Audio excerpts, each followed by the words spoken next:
It's Tuesday, the 14th of December 2021. Welcome to the Fast 5 by Fear and Greed, where we give you the top 5 business stories you need to know in just 5 minutes. I'm Michael Thompson, and good morning, Sean Aylmer. Morning, Michael. Okay, 5 stories in 5 minutes. Here we go. Story number 1 today, Sean. Australia is opening up its borders, even though there were plenty more cases of COVID-19 reported yesterday. Yes, the Morrison government seems determined to not be spooked by the Omicron variant of the coronavirus, yesterday announcing travel bubbles with Singapore and South Korea. Also, skilled migrants and students will be allowed back in the country from tomorrow. Prime Minister Scott Morrison said no further delays in reopening borders was necessary. Now, there are currently more than 160,000 foreign students with eligible visas to enter Australia and another 57,000 skilled workers. The Morrison government wants to steadily increase permanent migration back to about 160,000 slots a year. That should help the economy and address the skills shortages. Of course, this is all happening as cases continue to rise. Victoria recorded more than 1,200 cases yesterday and 2 deaths. New South Wales recorded 536 cases. There were 10 in Queensland. There were concerns around the Northern Territory city of Katherine. But the governments want to open up the economy. Great news. Yeah, it is. Okay, story number 2 this morning, Sean. I'm constantly amazed by the speed at which Apple is growing, and now there's another milestone. Yes, it's approaching $3 trillion US dollars. That's with a T. Apple's share price is actually up 20% over the past month. That's just crazy. And that's despite these reports of iPhone sales slowing. Now, remember, about 4 weeks ago, Microsoft overtook Apple as the world's biggest company, just over $2.5 trillion. In that 4 weeks, Microsoft's share price hasn't done much. Apple's up 20%. Now worth almost $3 trillion. Easily the biggest company in the world. It is just an extraordinary story, that one. Okay, on to story number 3. And an Australian company, Ramsay Healthcare, will pay $1.4 billion to acquire a British mental health care operator called Elysium Healthcare.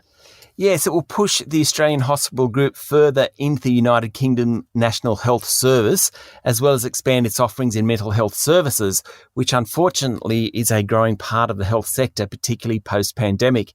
Ramsay Chief Executive Craig McNally said it was an excellent opportunity for the group. Elysium is an operator of long-term, medium and low-secure hospitals and complex care homes for individuals. It's just, as I said, unfortunate that such facilities are increasingly in demand. And in fact, Michael, 1 in 4 people in the UK experience mental health issues, and about 3/4 of people with a diagnosable mental illness receive no treatment in Britain. It's really sad. Just as an aside, Ramsay, which of course operates hospitals generally now, it actually began as a single psychiatric hospital in Sydney. It's now worth $16 billion and it's got a big mental health portfolio already across Australia, Sweden and Norway. Okay, story number 4 today, Sean. Crown Resorts has had a pretty ordinary year. Its new management team faced up to investors yesterday. Are they starting to turn things around? Well, they're certainly upbeat, I've got to say that.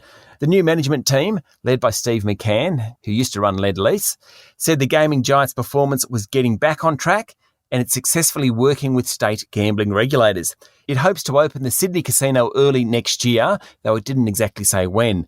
The 6-star hotel and upmarket restaurants at Barangaroo in Sydney are performing well, apparently.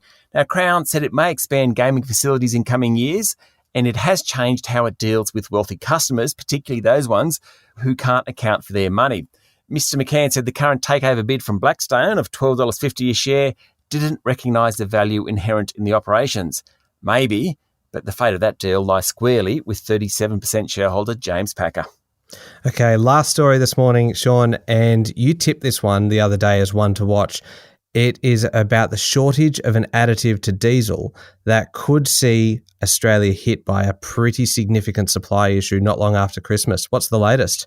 Well, the additive called AdBlue reduces emissions and it's compulsory in many newer vehicles. An ingredient of AdBlue called urea is in short supply. The government has been working really hard to access supplies outside China and Russia, which is where we buy most of it now. That's where the shortages are coming from. But drivers of many cars have now been warned that there may be a shortage of diesel. So this isn't just the big trucks, we're talking about consumer vehicles. The Ford Everest, for example, the Volkswagen Tiguan, the Audi Q7 and the Land Rover Discovery are all vehicles that need the diesel with AdBlue in it, and drivers could struggle to get that in the new year. Yeah, it's not good news. And that's it, the top 5 business stories in 5 minutes. Thank you, Sean. Thank you, Michael.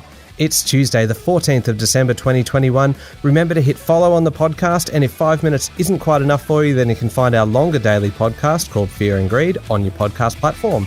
I'm Michael Thompson, and that was the Fast 5 by Fear and Greed. Have a great day.